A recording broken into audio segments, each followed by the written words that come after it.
Tous, je vais réaliser une petite vidéo que je vais appeler Coluche et Franck Dubosc. Suivez la ligne jaune. C'est un petit peu aussi pour faire de l'humour. Moi, vous savez, je suis mon intuition. J'ai pas l'intention de m'acharner sur Monseigneur Franck Dubosc. J'ai pas l'intention de m'acharner sur lui, mais on vit une période qui est extraordinaire. C'est que on aurait vécu la même situation il y a 20 ans, quand on n'avait pas Internet.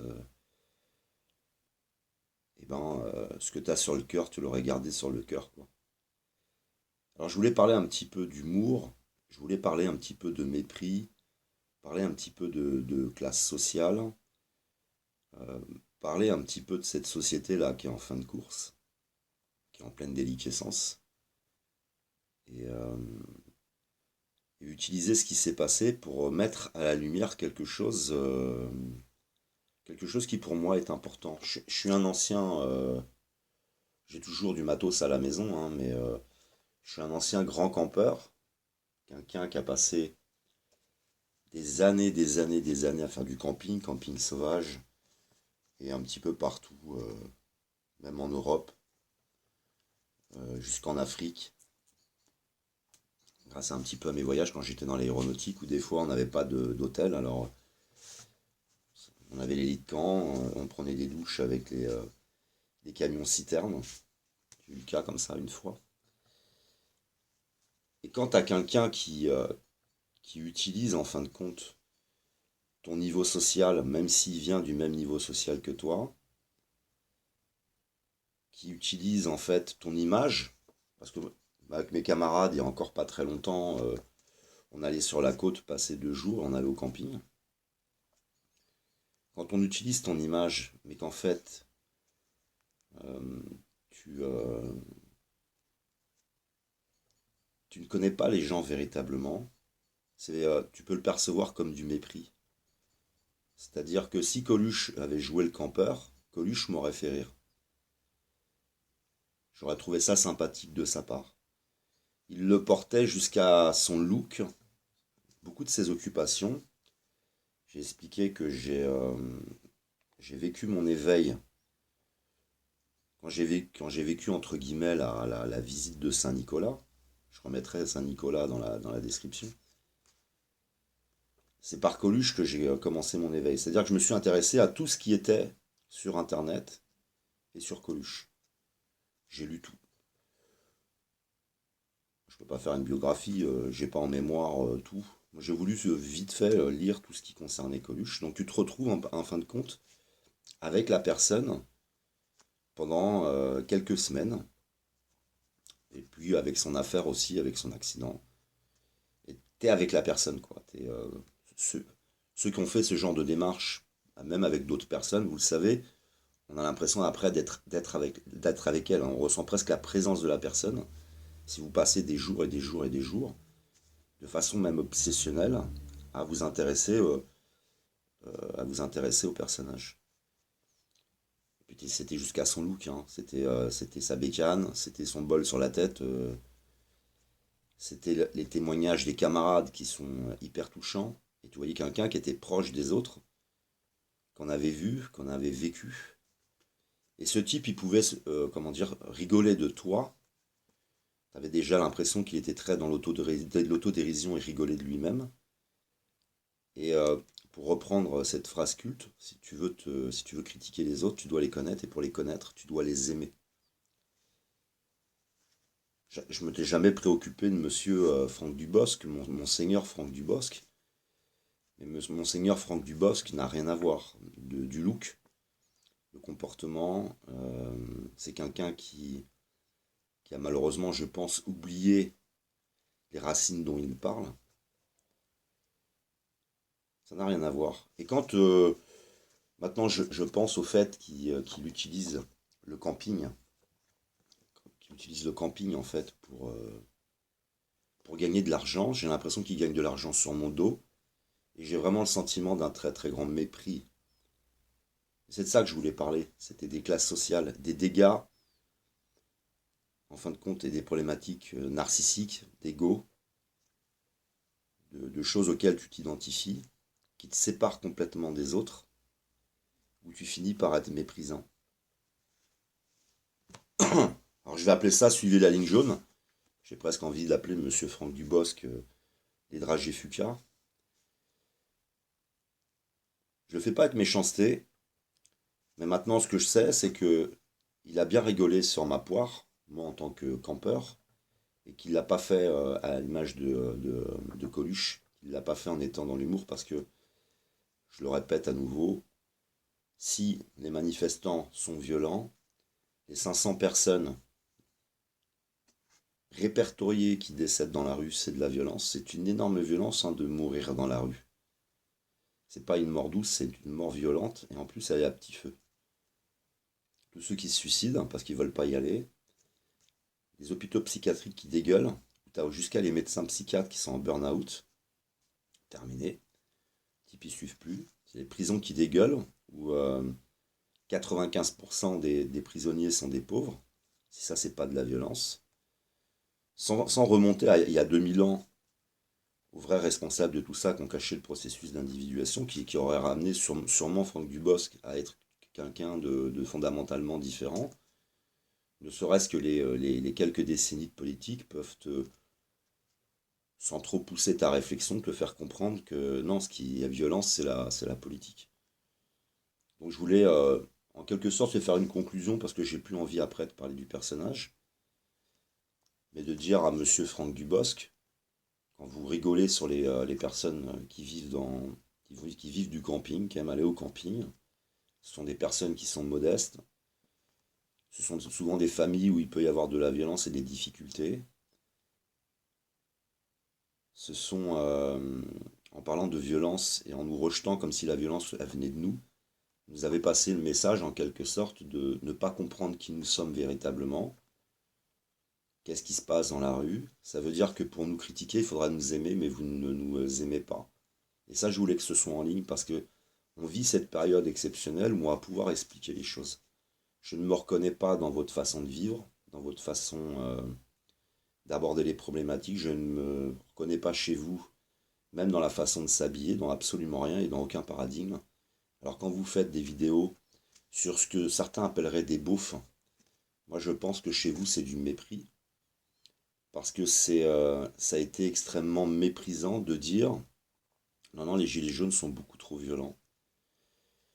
Je ne sépare pas le riche du pauvre, je ne sépare pas la police des manifestants ou des CRS, je ne sépare absolument personne.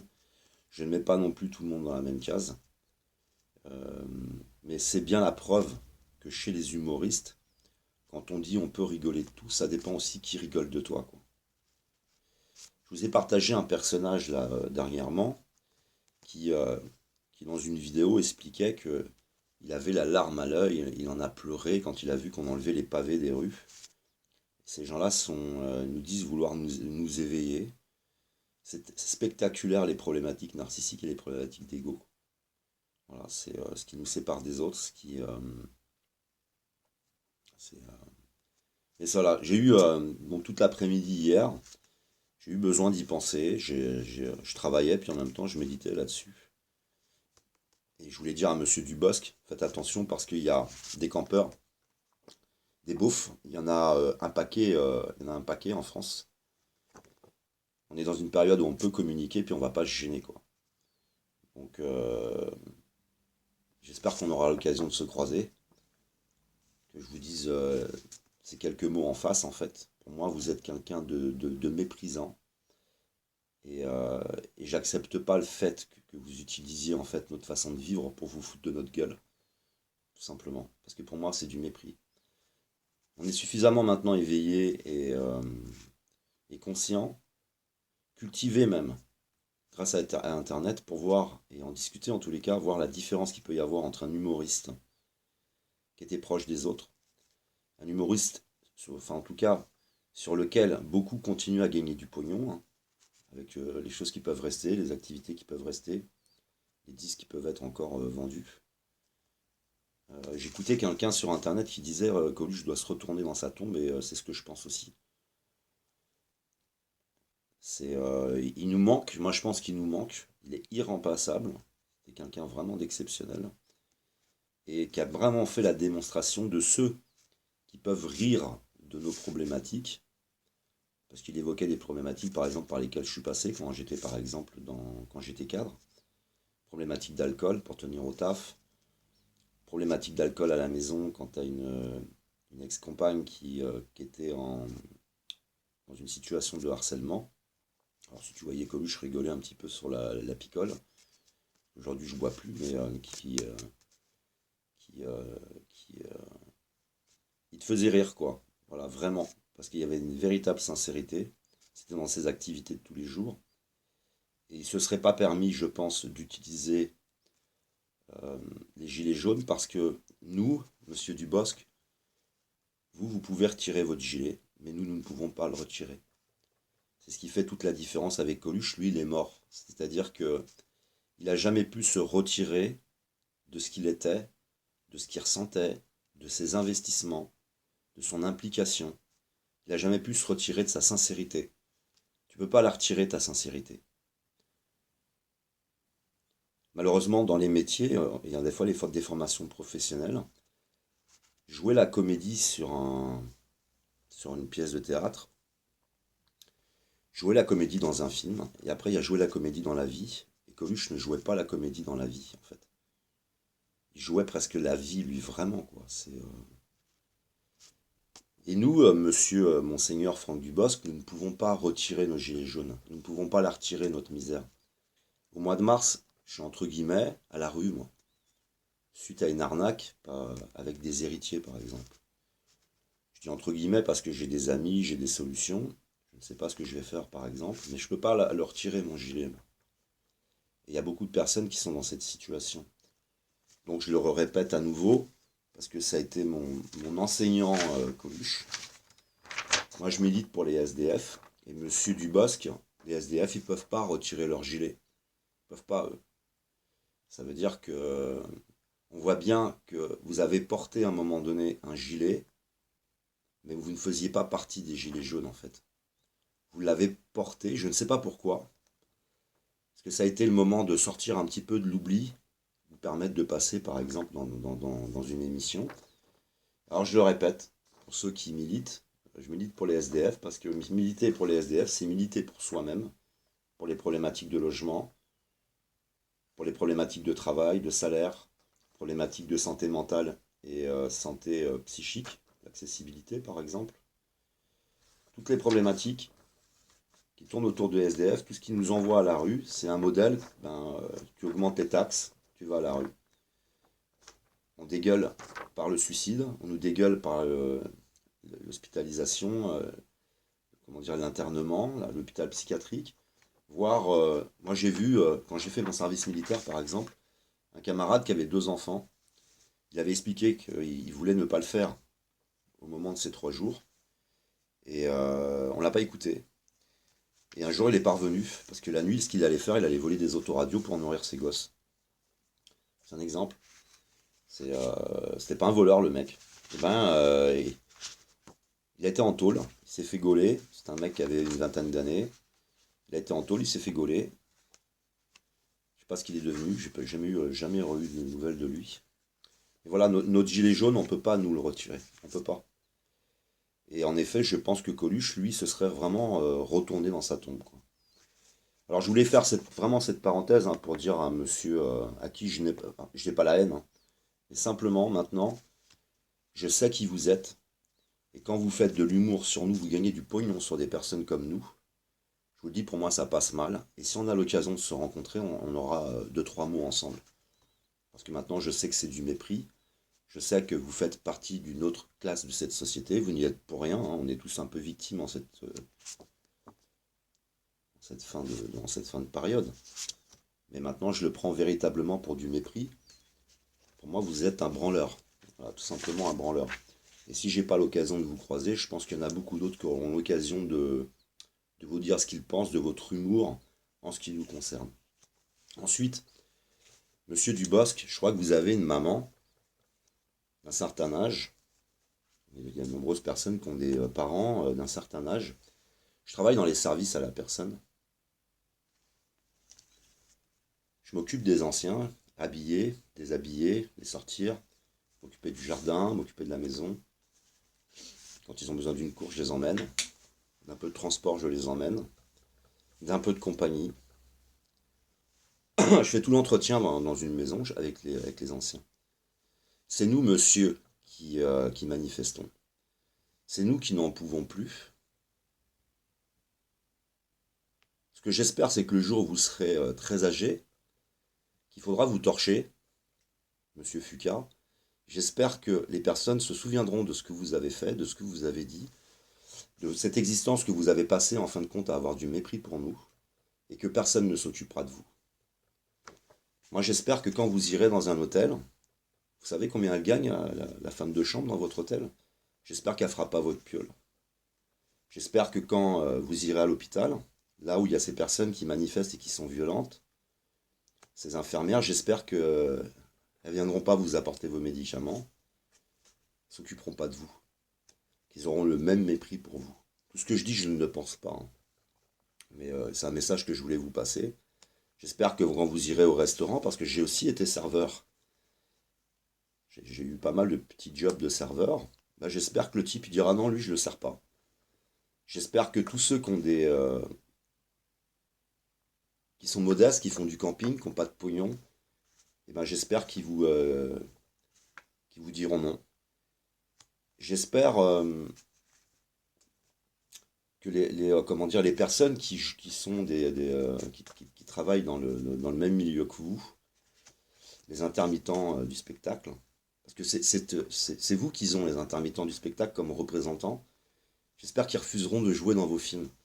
J'espère que durant ce grand réveil, les gens vont se réveiller du coup, vont retrouver de l'amour propre, et que partout où vous alliez, moi c'est ça que j'aimerais. Je sais que ça n'arrivera pas parce que ma vidéo, je dépasse pas les 500 ou les 1000 vues, mais c'est ce que j'aimerais. Que nous tous qui sommes au plus bas, que nous tous qui sommes dans les difficultés, on vous ferme la porte, quoi. Et pour vous rendre compte qu'en réalité, derrière la monétisation de nos rapports, il y a une vérité qui est inévitable. Nous sommes rien les uns sans les autres. Et qu'après, c'est simplement la façon dont j'appréhende l'existence qui fait que je me sens un peu supérieur et je peux être méprisant, par exemple. Voilà, c'était quelque part une façon de conclure pour moi, d'aussi dire, bon, j'ai pas la haine, hein, il n'y aura pas de harcèlement, mais même si je n'oublierai jamais, mais c'est bizarre, mais vous me faites penser, monsieur Dubosc, à monsieur Mélenchon. Il s'est embourgeoisé, il a complètement changé, et on voit l'effet du pognon, enfin tous les effets à la fois du pouvoir et du pognon que ça a sur les personnes, et ce qui valide la nécessité d'aller vers une société horizontale. Parce que la société horizontale, ce qu'on va mettre en place, ce sera là pour nous servir. Et on n'aura plus des types qui deviennent débiles, qui deviennent égoïstes, qui deviennent méprisants. Il n'y aura plus d'inversion. C'est-à-dire que, par exemple, là je parle de monsieur Mélenchon qui est devenu quelqu'un de méprisant, qui est devenu... qui baisse son froc lui aussi, hein. Vous êtes la même clique, hein. C'est les mêmes, quoi. On a l'impression qu'en fin de compte, plus vous avez de choses, plus vous devenez ces choses, vous vous identifiez à ces choses et vous avez peur de perdre ces choses-là. Donc ça vous rend lâche, ça vous rend minable. Parce qu'on pourrait faire, moi j'espère, ça s'est souvent passé comme ça. Je sais qu'il y a quelqu'un qui créera une vidéo qui sera puissante, avec un beau montage. Parce qu'à chaque fois que j'en ai eu un à travers la gorge, il y a quelqu'un qui a sorti une vidéo après. La dernière fois, c'était Salim Labi avec Vincent Lapierre. Sachant que Vincent Lapierre, je l'ai défendu quand même parce qu'il a eu le courage de quitter un pervers narcissique, c'est pas évident, mais voilà, on voit les effets en fin de compte du pouvoir, du succès, ce que j'explique, hein, depuis le début. C'est une véritable catastrophe, quoi. Les gens se coupent des autres et tout s'inverse. À la fin, nous sommes nous au service d'un président de la République. Alors, le mec, il délire complètement, hein. Il se rend même plus compte que c'est lui qui est à notre service. Tout s'inverse. Et là, c'est la même chose. Et c'est comment on peut s'introduire dans un mouvement, aller porter, hein, les gilets jaunes, c'est porter nos souffrances, c'est porter nos difficultés, c'est porter la violence dans laquelle nous on vit. Parce que monsieur Dubosc, j'ai géré des centaines de personnes qui étaient sous ma responsabilité dans l'entretien. D'ailleurs, je connais bien votre région natale, puisque je travaillais dans cette région-là, je gérais beaucoup de personnes qui garde des immeubles. Je faisais même du sport au club de boxe taille d'Arnetal. Je connais bien. Je suis de votre coin. Et ben ce personnel, il gagnait pas grand-chose. Il gagnait le SMIC, des horaires à la con, très tôt le matin, finir très tard le soir. Ce sont ces personnes qui nettoient les universités, qui nettoient tous les services publics, que ce soit pour le privé ou le public, pour lesquels j'ai travaillé. Et porter ce gilet jaune, c'est porter nos galères de la vie, quoi.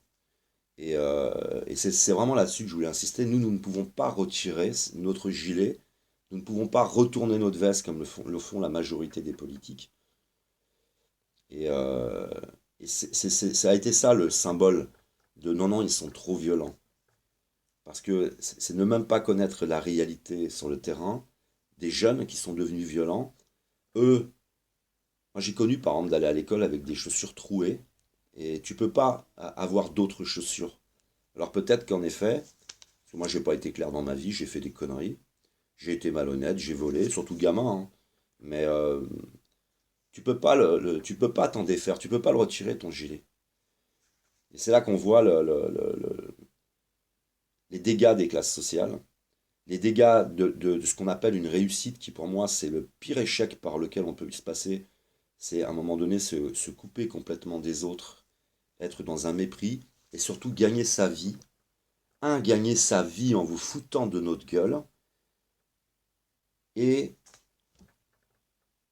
en plus venir à un moment donné endosser quelque chose que nous ne pouvons pas retirer. C'est ça une réussite? Est-ce que c'est ça réussir? Moi je ne crois pas, quoi.